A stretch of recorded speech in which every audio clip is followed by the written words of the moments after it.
विषय अन्ना मनोनी उग बोलिलो विषय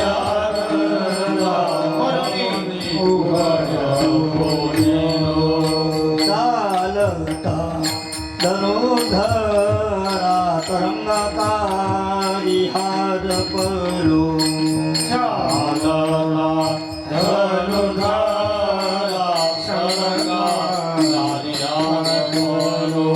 ज्ञानदेव निरोधिता द्वैत अनिरतलो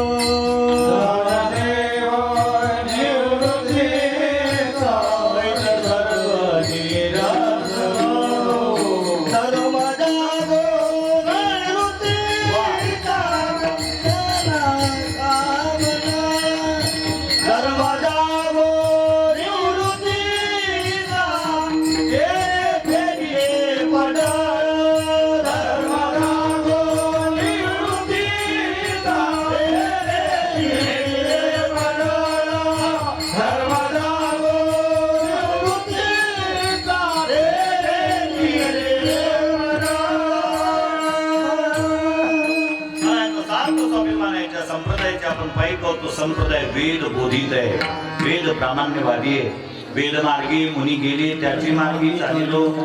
हा संप्रदाय श्रेष्ठ प्रणित आहे. अनेक मोठमोठाले लोक या मार्गाने गेले. मार्गी बहुत याच गेले साधू संत गेले साधू संत याच गेले साधू संत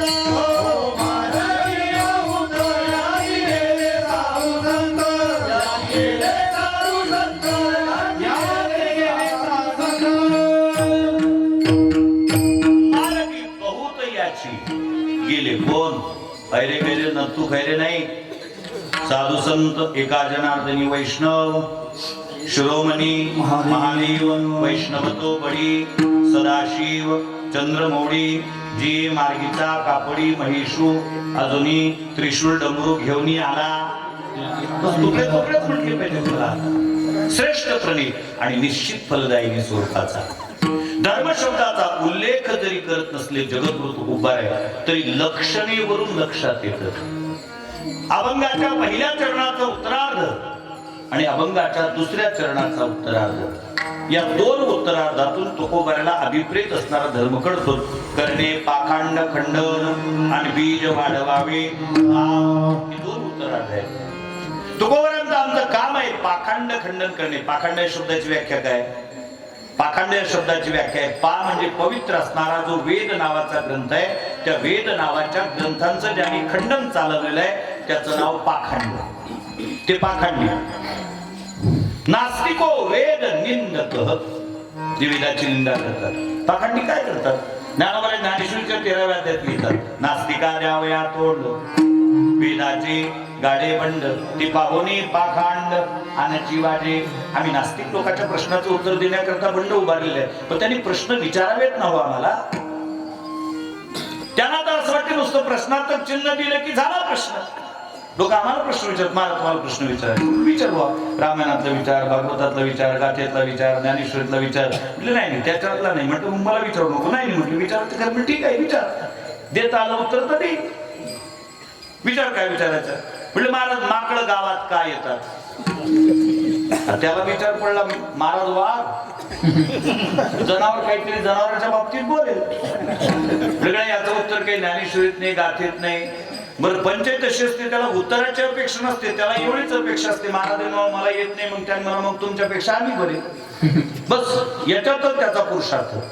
मी त्याला सांगितलं फार चांगला प्रश्न विचारला गेला. माकड गावात काय तर सांगू का? तुझ्यासारख्या भाऊबंदाच्या भेटीला येते. कारण डार्विनच्या सिद्धांताप्रमाणे उत्क्रांतीवादाच्या माकडापासून झालं की त्याची भावबंद असते. एखादा मला प्रश्न विचारला महाराज एक प्रश्न विचारू विचार काय? जगात महिला नसल्या तर कपडे कोणी धुतले असते? काय प्रश्न आहे? मी त्याला सांगितलं बाबा महिला नसत्या तर जगतच निर्माण झालं नसतं. म्हणजे हेच काय तुमच्या महाराज लोकांचं, तुम्ही फाटेस्त बल कशी फोडता. नेमक्या प्रश्नाचं उत्तर द्या. म्हणजे ऐक नेमक्या प्रश्नाचं उत्तर. जगात महिला नसत्या तर कपडे कुणी धुतले असते, हा प्रश्नच चुकीचा आहे. धुवावंच लागले नसते का, घालावंच लागले नसते ना. मग जुन्याचा प्रश्नच मिटला असता, घालण्याची कटकट नव्हती. याला म्हणावं हे पाखंडी आहे. आणि त्या पाखंड्यांना उत्तर देत असताना त्यांच्या शब्दामध्ये उत्तर द्यावं लागतं. करणे, पाखंड, खंडन. त्यांना शास्त्राची भाषा नाही कळत, त्यांना त्यांचीच भाषा कळते. त्यांना त्यांच्याच भाषेत दिलं पाहिजे. वैकुंठ ऋषी रंगनाथ गुरुजी परभणीकरांच्या जीवनातला प्रसंग आहे. व्यासपीठावर बसले गुरुजी की देवगुरु बृहस्पतीच. गुरुजीने एक दिवस सांगितलं, आजची बाबा एकादशी आहे, माझी प्रत्येक श्रोत्याला विनंती आहे, प्रत्येकाने एकादशी केली पाहिजे, गळ्यात असणारी पवित्र तुळशीची माळ घातली पाहिजे, ज्ञानेश्वरीचं गाथेचं पारायण केलं पाहिजे, आळंदी पंढरपूरची वारी केली पाहिजे. सांगितलं त्यांनी. एक आला गुरुजीला सांगितलं, गुरुजी तुम्ही सांगितलं ते ठीक आहे, पण मी माळ घालत नाही, मी एकादशी करत नाही, मी पंढरपूरला जात नाही, मी ज्ञानेश्वरी गाथा वाचत नाही, पण तुमच्यापेक्षा आम्ही बरी. माहित आहे तुमचे माळकरी काय करतात. गुरुजी म्हणजे ठीक आहे बाबा, नका करू, आमचा काही दाटून उपदेश देण्याचा परंपरा नाही, व्यवसाय नाही. दाटून उपदेश देतील त्याचे पूर्वज नरका जातील, सांगणं आमचं काम आहे. कशा प्रकारे मुलीचं लग्न करून देणं बापाचं काम आहे, नाणं बापाचं काम आहे. बरोबर नाही, ते पोरीचं आहे नाही का. लग्न करून देणं बापाचं काम आहे, नाणं पोरीचं काम आहे. तसं सांगणं आमचं काम आहे, ऐकणं की झटक झटक करून निघून जा ते तुमचं काम आहे. त्यांनी पुन्हा तेच रेकॉर्ड घासलं, तुमच्यापेक्षा आम्ही बरे, तुमच्यापेक्षा आम्ही बरे. गुरुजी होते ते. गुरुजी म्हटले, बाबा आनंदाची गोष्ट आहे, तू ज्ञानेश्वरी वाचत नाही, गाथा वाचत नाही, एकादशी करत नाही, पंढरपूरला जात नाही, तरी आमच्यापेक्षा तू बरा. नांदणारीला होत नाही, बगर नांदणारीला बरे होतात बुवा. ज्यांच्या ज्यांच्या लक्षात आलं असेल त्यांनी घ्यावं. याला म्हणावं करणे, पाखंड, खंडन. हे पाखंडी फक्त बाहेरच्याच असतात असं नाही, अंतर्गत काही कमी पाखंड आहे का आमच्यात. काही कर्म पाखंडी आहेत, काही उपासना पाखंडी आहेत, काही ज्ञान पाखंडी आहेत. या सगळ्या पाखंडांचं खंडन केलं वारकरी संप्रदायाच्या संतांनी. कर्म पाखंड किती स्तोम माजलाय कर्मकांडाचं. अमुक करा, ढमुक करा, टमुक करा, याच्याकरता तिथं जा, त्याच्याकरता तिथं जा, याच्याकरता हे पूजा, त्याच्याकरता ते पूजा, त्या पूजेचं एवढं साहित्य. ज्ञानोबांना विचारा, पूजा करायची मला आम्हाला, त्या पूजेकरता देव प्रसन्न व्हावा याच्याकरता काय काय साहित्य पाहिजे. मला सार्थ स्वाभिमान या गोष्टीचा, मी ज्या संप्रदायाचा पाईक आहे त्या संप्रदायाच्या संत कृपारूपी इमारतीची पायाभरणी ज्या भगवान श्री ज्ञानोबांनी केली, ते ज्ञानोबा आम्हाला पूजेचा विधी सांगतात. तया सर्वात्मका ईश्वरा स्वकर्म कुसुमाची विरा, पूजा केली होया पाला दोषाला की, म्हणून ती पूजे रिजळी आत्मराजे, वैराग्य सिद्धी देई पसाय तया. त्या सर्वात्मक ईश्वराची पूजा करायची असेल तर गुलाबाच्या फुलाची माळा, चाफा चमेलीची नाही, स्वतःच्या कर्मरूपी कुसुमाची माळा समर्पित करा. कर्मे इशू भजावा हा दिव्य संदेश देणारे भगवान श्री ज्ञानोबा आहे. कर्माचं पाखंड खंडन केलं. जगद्गुरु तुकोबारे सांगतात, स्वामी काज गुरुभक्ती पितृवचन सेवापती जी विष्णूची महापूजा अनुभाव. पाखंडाचं खंडन, उपासनेचं पाखंड. किती उपासनेचं पाखंड हो. अमुक करा यांनी तर पंचायतच करून टाकली. एक दिवस नाही रिकामा ठेवला यांनी. पांढरा सोमवार, हिरवा गुरुवार, तो कोणता शुक्रवार नाही का. किती किती स्तोम होत मध्यंतरीच्या कालखंडामध्ये. वैभव लक्ष्मी, महालक्ष्मी, ते संतोषची माय, किती किती व्रत होते. कुठून आणली ही उपासना. महाराजांना विचारा, रामायणात आहेत का ह्या, वेदात आहेत का, उपनिषदात आहेत का, शास्त्राने सांगितलं का त्याचं प्रावधान आहे का.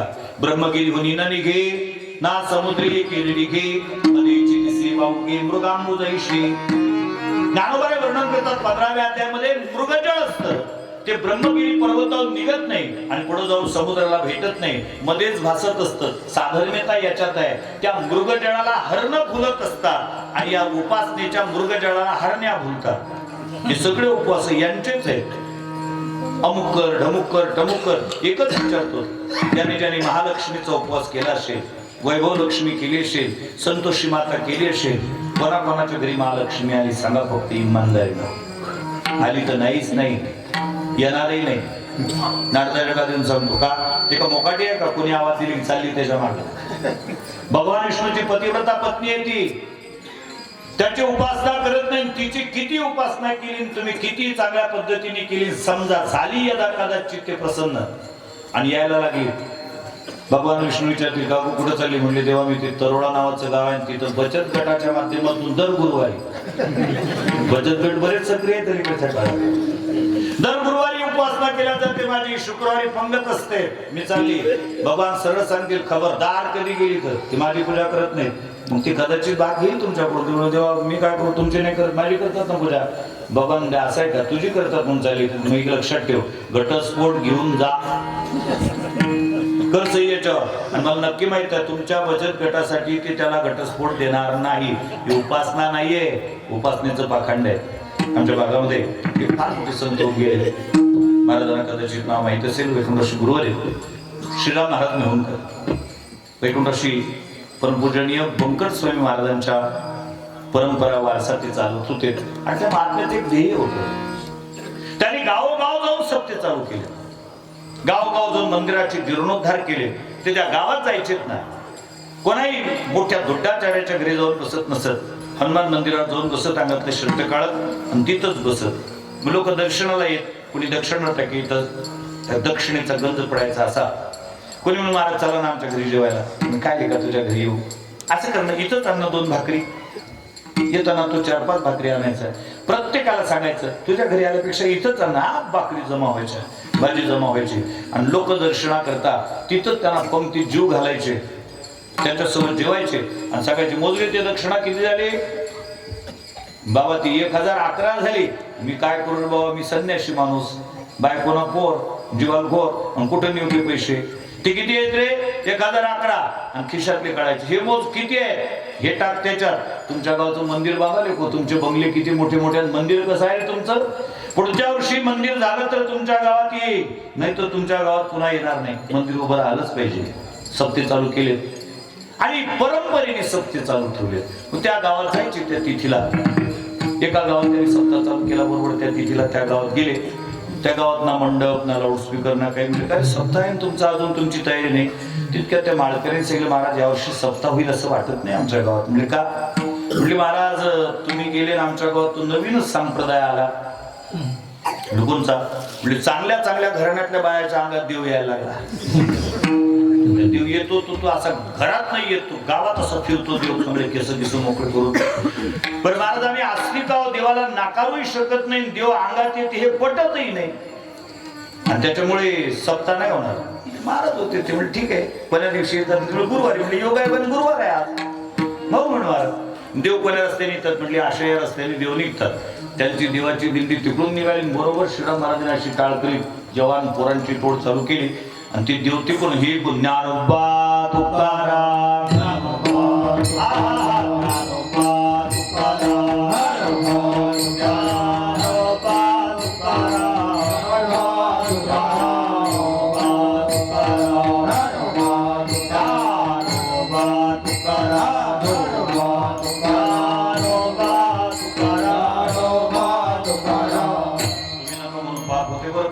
कीर्तन मी म्हटलं 4-5 बाया मेल्या महाराज, खरंच ना खोटं नाही बोलत, कॅमेरा आहे माझ्यासमोर.